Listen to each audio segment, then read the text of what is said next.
Right, so ek dink vir mamas wat vars geboorte gegee het, ek het die 5-5-5 reël gevolg met my kiddos.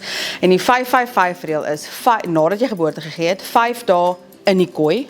Met ander woorde, jy beweeg nie van daai kooi af nie. Jy's onder die kuberse, baba is langs jou met jou.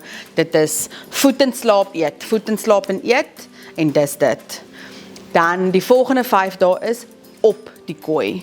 So, dis nou badkamer toe stap en dalk net so om die bed beweeg en maar nog steeds baie chill en net in die kamer. En dan die volgende 5 dae is nou bietjie van buite die kooi, wat jy nou kan badkamer toe stap en kombuis toe stap en jou eie koffie maak of jou eie pap gaan haal en so. So dit is die eerste 15 dae postpartum, is die 5-5-5 reël. 5 dae in die bed, 5 dae op die bed en 5 dae om die bed. As dit sin maak. Die volgende tip wat ek sal gee is net ter voorbereiding van jou verwagtinge. Want een ding wat my gevang het, is my ongevraagde verwyte teenoor my man, byvoorbeeld. Want my man het nie geweet waardeur ek gaan nie. Jou man kan nie weet waardeur jy gaan nie.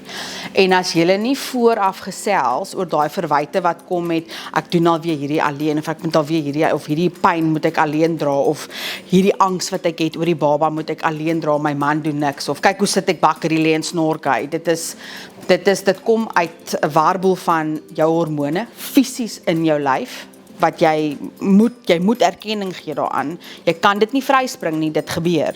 En dan ook die emosionele kant daarvan. En as jy en jou man nie oor daai verwyte praat nie, want dis asof ek dit wil hê, ek is lief vir my man, ons het nou sopas 'n pragtige kindjie gemaak, maar as jy dit nie opbring en nie daaroor gesels nie, dan vang jy jouself eendag net vir jou man kyk en gaan, woei, ek wil vir jou. En dan is dit daai verwyte wat opbou, wat jy nie oor gesels het voor die tyd nie.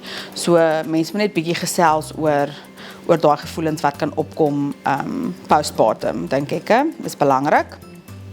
Nommer 3, wanneer jy vir baba melk gee, en dit is of is formulemelk of is borsmelk wat jy uitgemelk het en gee, en dit moet in 'n bottel gegee word, moet dit nie warm maak nie.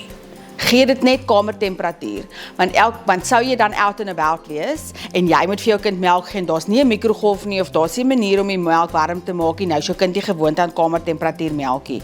Gee die melk koud, sommer van die begin af, weet baba nie om beter te verwag nie. Beste doekesak om te koop, by the way, is een wat jy op jou rug dra. 'n Sling oor jou skouer, of ietsie soos dit, selfs 'n moonbag. As jy alles wat jy het in 'n moonbag kan inpas, hoe meer vry hande jy het, hoe beter. 'n Ding op jou rug, want dan het jy al 2 hande vry. 'n Ding oor jou skouer, het jy altyd hierdie arm wat jy mee moet sukkel. So as jy dink aan 'n lekker praktiese doekesak, enige ding wat jy op jou rug kan gooi, myns insiens, is 'n baie goeie opsie vir 'n doekesak. Hierdie is nou 'n kosmetiese wenk, maar moenie vir 'n newborn skoene koop nie. Dis geldmors. Hy loop nêrens heen nie.